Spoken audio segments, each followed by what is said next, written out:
le savez déjà peut-être certains, mais l'auteur de Bleach n'a jamais pu développer le dernier arc comme il l'entendait, faute de temps. Avec le retour imminent de l'anime et le trailer qui a imposé sa hype à tous, cet event nous a également permis d'apprendre qu'on aurait bien le droit à des scènes inédites et des combats prolongés. Si vous l'ignoriez, Kubo l'avait déjà confirmé en février dernier. Pour répondre à la question numéro 289 d'un fan sur Kubo Outside, quelqu'un lui avait effectivement demandé quelle était l'identité du personnage qui frappait Ruka dans le dos durant la première invasion. Suite de quoi Kubo avait répondu que nous aurions la réponse dans l'anime. C'est pourquoi j'ai envie de consacrer cette vidéo aux ajouts qu'il serait bon d'intégrer pour magnifier cet arc qui en a grand besoin. Est-ce que vous avez des envies particulières? Une partie de l'histoire que vous aimeriez voir mûrir davantage? Si c'est le cas, dites-le dans les commentaires. Et abonne-toi, parce que tu le mérites.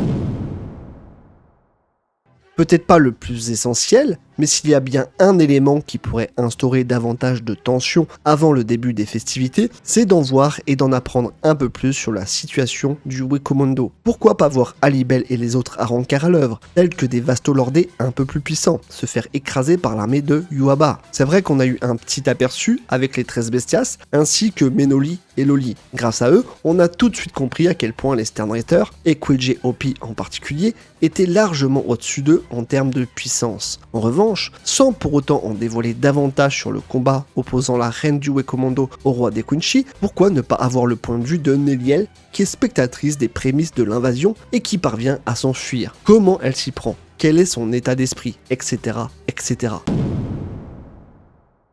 L'un des plus gros manquements du manga, c'est de ne pas avoir assez assisté sur le vice-capitaine de la première division, un homme d'expérience qui est censé être assez fort pour rivaliser avec certains grands ennemis, d'autant plus lorsqu'on a appris qu'il possédait un Bankai au fort potentiel. Le souci, c'est qu'on en savait trop peu sur Shojiro pour que sa mort ait un réel impact. Si je continue de penser que le voir se faire transpercer aussi subitement est une bonne chose pour l'aspect dramatique, je ne serais pas contre lui donner davantage de développement en le voyant opposer une bonne résistance à des soldats plus classiques. On pourrait effectivement le voir réaliser un bel échange au détour de quelques passes d'armes stylées avant de se faire froidement abattre par Driscoll Berchi. Aussi, il est nécessaire d'en savoir plus sur sa vie passée, notamment sur sa relation avec Yamamoto que le manga n'a fait qu'effleurer à ce moment-là. Alors bien sûr, l'anime ne fera pas des miracles compte tenu de l'insignifiance du perso jusqu'alors, mais il y a moyen de lui faire un baroun d'honneur digne de ce nom, au minimum.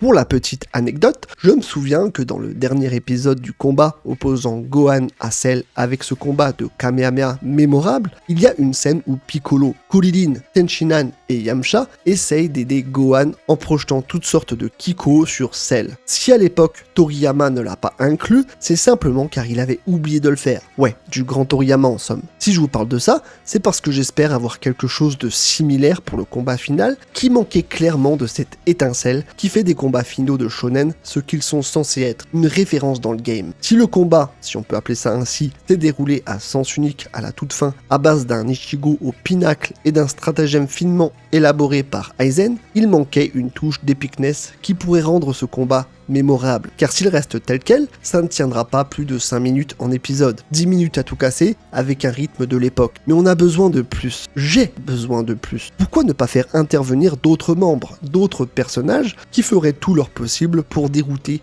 Yuaba, pour troubler sa vision d'une quelconque manière? On parle tout de même de l'ennemi le plus redoutable de tout Bleach, qui détient un pouvoir absolu, quasiment incontournable. Ça ne peut pas se régler en un claquement de doigts, non.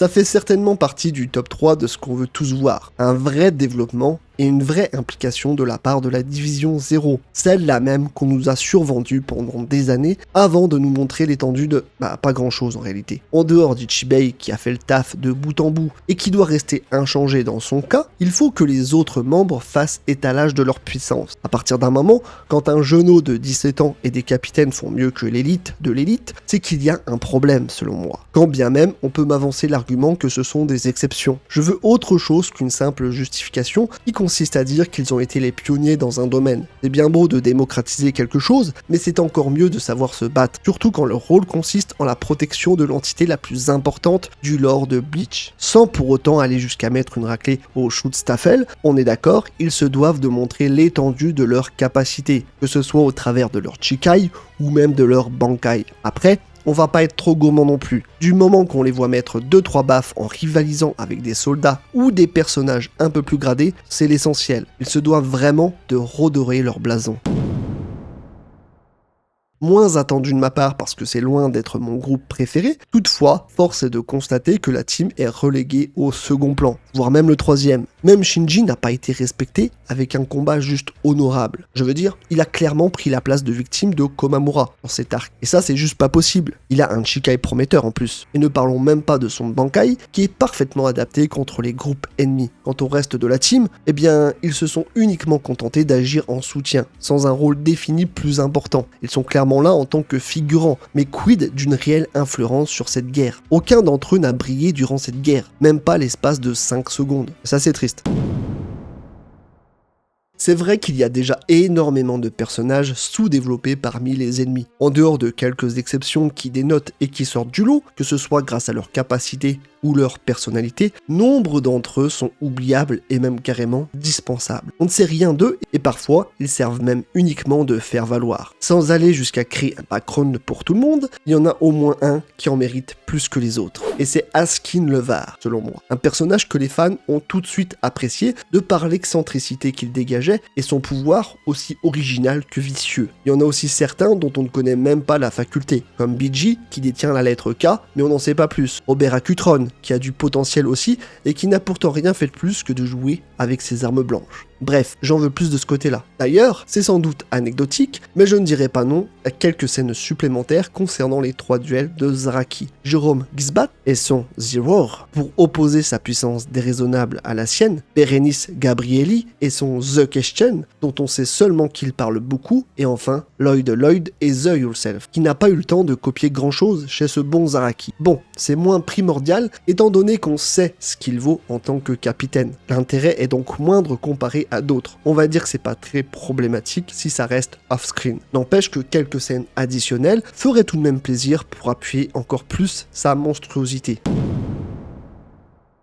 Mais s'il y a bien un combat, en revanche, qui mérite grandement d'être étendu, c'est bien celui qui oppose Zaraki à celle qu'il a toujours admirée, Unohana Retsu, autrement connue sous le titre de Kenpachi. Je pense qu'on est tous d'accord pour dire qu'on en attendait énormément d'elle et de ses capacités martiales. Si on avait bel et bien eu quelques brides de son niveau en Kido, notamment dans certains fillers, force est de constater qu'on reste un peu sur notre faim concernant ce combat qui sert principalement à réveiller le capitaine de la 11e. Elle a activé son Bankai, mais encore aujourd'hui, nous n'avons aucune info supplémentaire sur ce qu'il est en mesure d'accomplir. Derrière ce Bankai nébuleux se cache un combat qui a été expédié bien trop vite. Il est important d'avoir un combat d'anthologie ici, un combat où on ressentirait pleinement la détresse psychologique de Zaraki, qui ne demande qu'à retrouver ses instincts, mais qui se retient par admiration pour la guerrière qui l'a inspirée. Je veux voir ces deux personnages sur la corde raide avec la tension qui va avec. C'est le seul et ultime combat de Unohana. Il doit rentrer dans le panthéon des combats d'animé. Et oui. Et dans la suite directe, un vrai flashback sur les 13 sanguinaires ne serait pas de refus. Et plus spécifiquement sur ce qui s'est passé un peu plus en détail il y a 1000 ans de ça. Comment s'est déroulée la guerre des Quincy contre les Shinigami dans les grandes lignes, et surtout comment s'est déroulé le combat de Yamamoto contre Yuaba. Dans quelle mesure a-t-il épargné celui qui deviendra le principal antagoniste par la suite? Il y a plein de questions sans réponse à ce sujet, et pourquoi c'est fort probable que ceux-ci soient développés dans l'anime. Même un arc filler sur le passé de ces personnages pourrait me convenir. Après, il n'est pas impossible que Tite Kubo ait déjà décidé d'en parler dans l'arc des enfers. Il arrive un jour, bien sûr. On attend toujours. Kubo, si tu nous entends, on t'attend.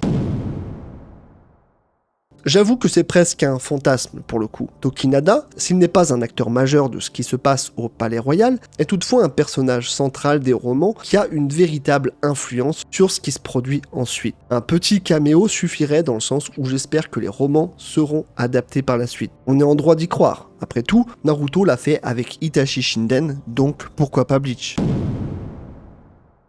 Enfin, les derniers ajouts que j'aimerais voir concernent Uryu, dont l'intrigue a malheureusement été trop vite expédiée par manque de temps. C'est un des pans centraux de l'arc, et pourtant, il ne fait que gratter la surface d'une intrigue qui aurait dû prendre une grande partie de l'acte final. Aussi, Ryuken et Isshin, qui sont teasés tout du long, n'apparaissent finalement que pour 2 raisons. La première, c'est pour qu'Isshin raconte l'histoire de Masaki à Ichigo. Là encore, je ne dirais pas non pour en voir davantage. La seconde, c'est uniquement pour confier la flèche à Uryu. Les voir combattre ne serait pas trop, surtout Ryuken, qui est resté beaucoup trop discret durant toute l'épopée. C'est un Quincy, et même s'il a fait une croix sur tout ça, cette guerre le concerne plus que jamais, surtout vis-à-vis de son fils. Il faut vraiment du contenu sur lui. Dernière parenthèse, mais ça c'est mon petit caprice à moi, j'aimerais voir plus d'Aizen. En grand fan que je suis du personnage, je veux plus d'intervention et plus d'interaction avec les autres personnages. Rien que l'entrevue qu'il a eue avec Yuaba mériterait selon moi d'y figurer. On le voit que trop rarement, alors que c'est la clé de voûte de Bleach. Selon moi, encore une fois, bien sûr ce n'est que mon avis. Car retenez bien une chose, on n'a jamais trop d'Aizen. Voilà, c'est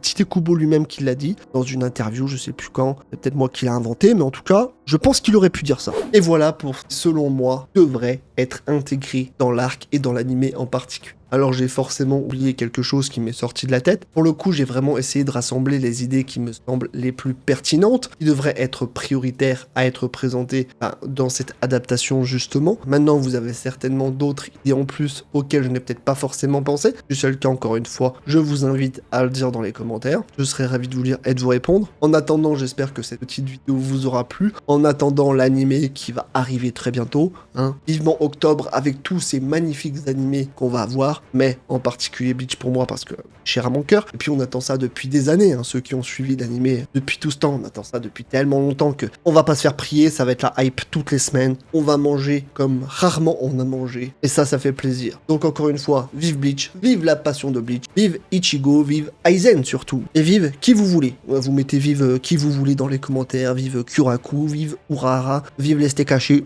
Pourquoi pas, chacun fait ce qu'il veut après tout, et moi je vous donne rendez-vous pour une prochaine vidéo. Je vais peut-être justement traiter sur Aizen, parce que j'ai envie de reparler d'Aizen, sur est-ce qu'il aurait pu battre la Division 0, est-ce qu'il avait une chance, justement, de les battre. Je pense que ça peut être très intéressant à débattre. En attendant, prenez soin de vous, peace and love.